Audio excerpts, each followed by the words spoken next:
Olá, estamos de volta aqui no nosso momento da educação especial na perspectiva da educação inclusiva. Eu sou a professora Ivânia França e este é o meu sinal. Estamos com a intérprete de Libras, Vitória. Hoje vamos dar sequência, vamos continuar nossa conversa sobre as práticas pedagógicas inclusivas. Mas onde você pode encontrar o nosso momento da educação especial na perspectiva da educação inclusiva? Diariamente, de segunda a sexta-feira, das 8h45 às 9h. E temos a reprise, às 13h45 às 14 horas, no canal 10.2. E também no canal do YouTube do Educa Recife.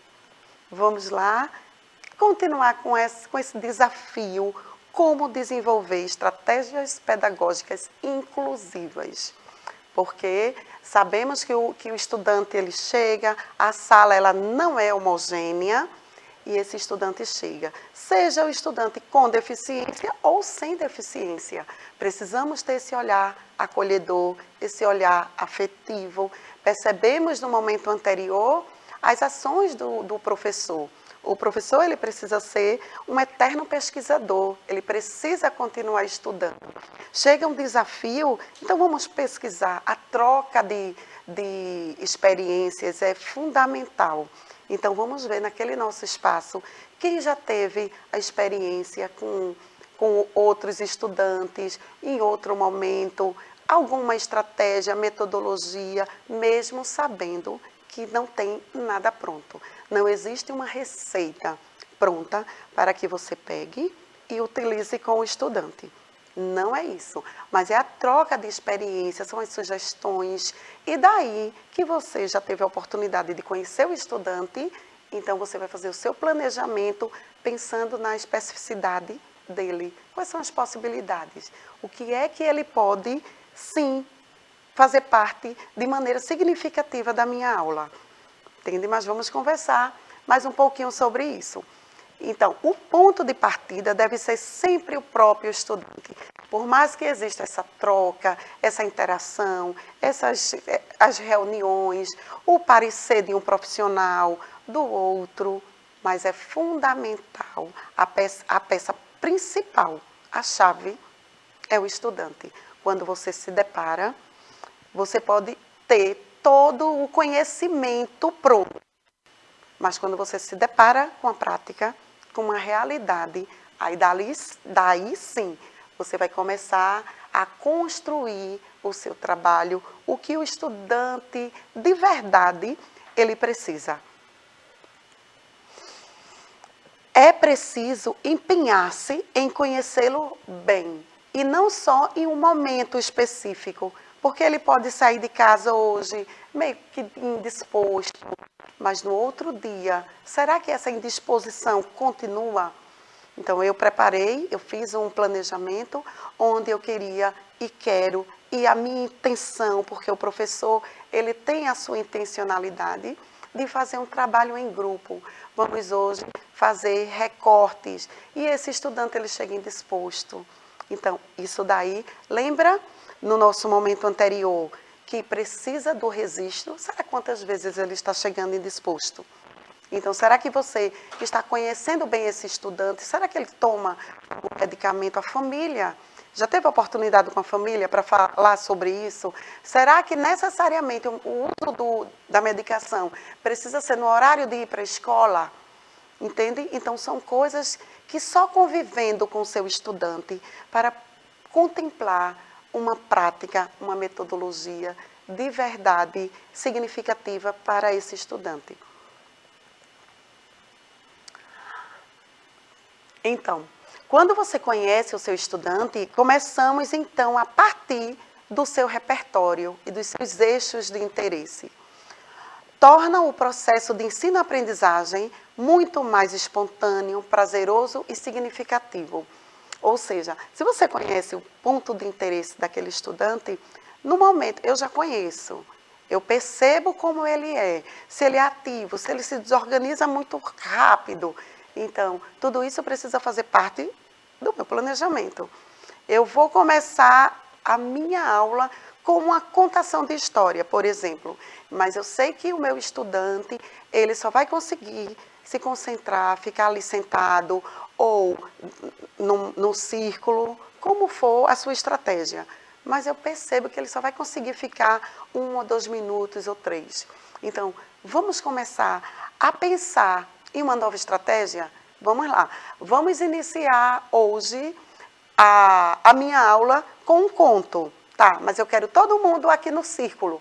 Quando terminar uma parte que você considera significativa, agora vamos dar sequência agora no refeitório. Vamos ter a segunda parte do texto. Então, ele vai, levanta, se organiza novamente, fica feliz com a novidade e vai para lá e dá seguimento. Então, começamos a experimentar. Ah, isso vai dar certo? Não sei, entende? Mas o professor pode errar numa estratégia. A gente vai, na nossa metodologia, eita, não deu certo. A gente tem uma intenção, mas a prática é que vai te dar esse suporte. O estudante é que vai te devolver e te dar um retorno. Então, se o retorno for positivo, então posso continuar. Se não foi, se desorganizou minha sala muito mais, então eu não posso continuar dessa maneira. Então, precisamos sim estar sempre mudando, oferecendo, para que esse estudante ele esteja inserido. E não, eu estou contando, eu começo com o meu conto de fadas, algum conto africano, enfim. Mas aí o estudante, ele se desorganizou, aí eu não vou pedir o apoio, vá dar uma voltinha com ele lá fora e a aula. Como é que eu estou incluindo? Será que essa prática pedagógica está sendo inclusiva? Entende? Então, assim, vamos tentar.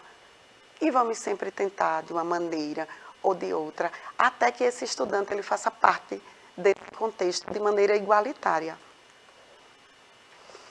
O que é importante também? Importante é observar as barreiras existentes e investir na diversificação de estratégias pedagógicas. Ou seja, eu vou estar sempre mudando uma maneira de abordar, de apresentar. Eu estou na educação infantil, hoje eu quero trabalhar com a letrinha A vogal A, ou como seja a maneira que você aborda para apresentar. O estudante que ele aprende ouvindo, aí eu vou falar, hoje a letrinha A, todo mundo repetindo, e começa aquela interação. A interação é tão grande que, em vez de ele falar, eles passam a gritar.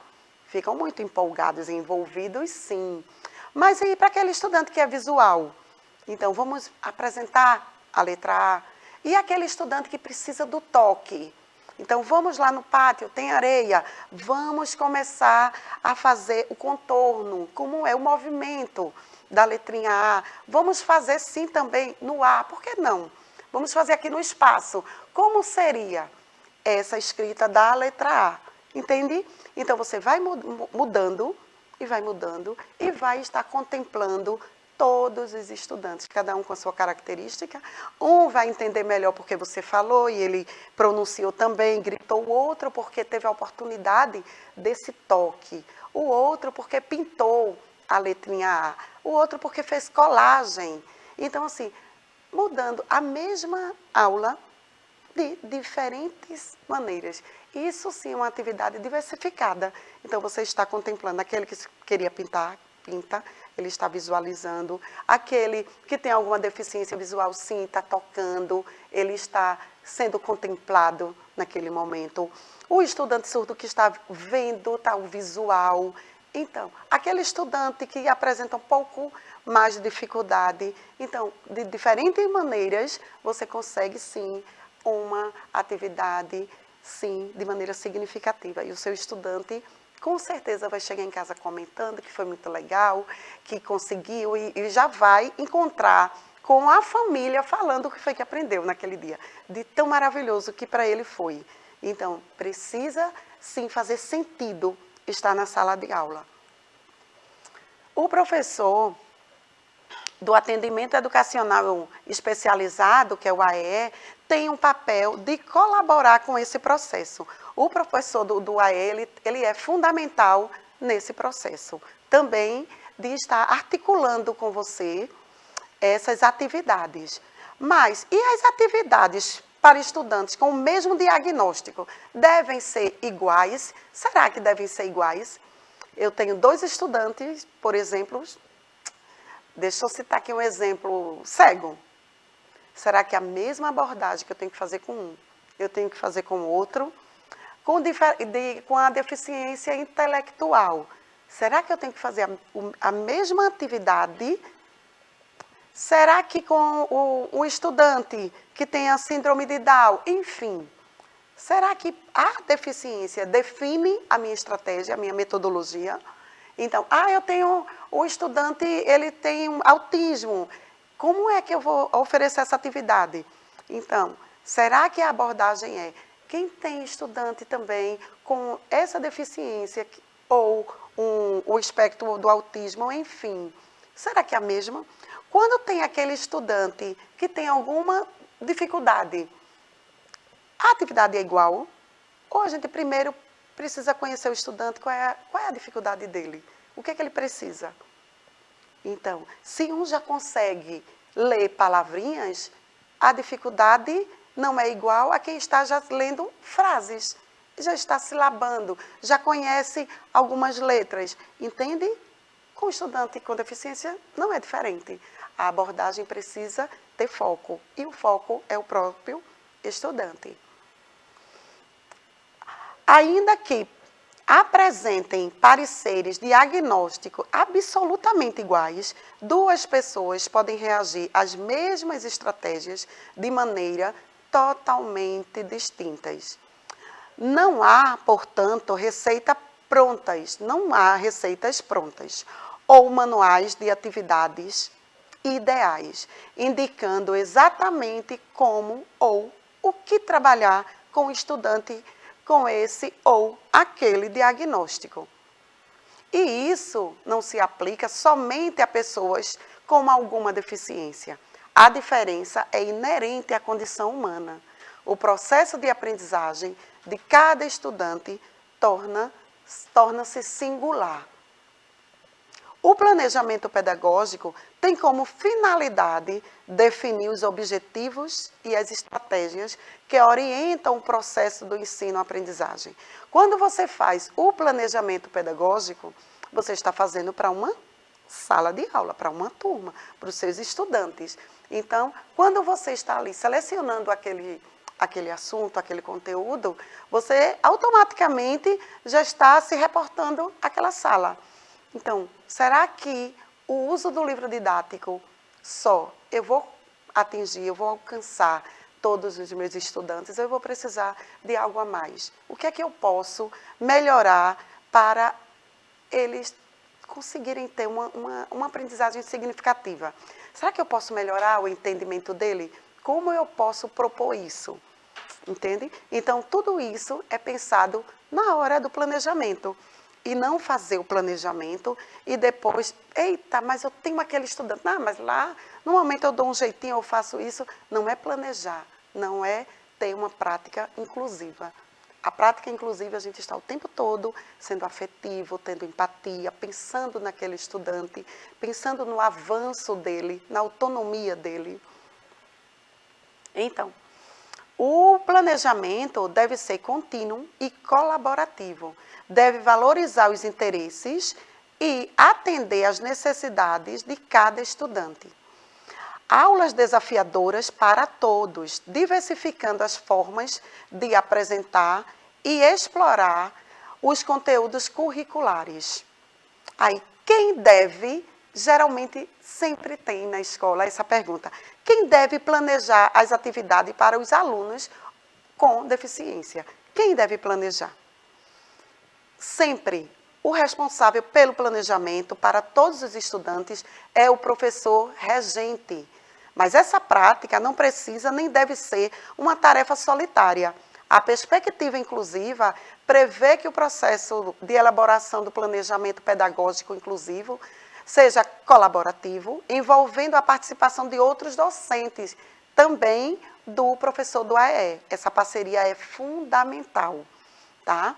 Como professor do AE, ele pode contribuir com um planejamento inclusivo, entende? Como? O atendimento educacional especializado pode contribuir para um planejamento pedagógico inclusivo, tanto na proposição de estratégias diversificadas, considerando os interesses e as necessidades de cada um dos estudantes com deficiência, quanto na identificação das barreiras e a sua aprendizagem e na escolha ou construção de recursos ou estratégias para superá-las e para equiparar oportunidades, tá?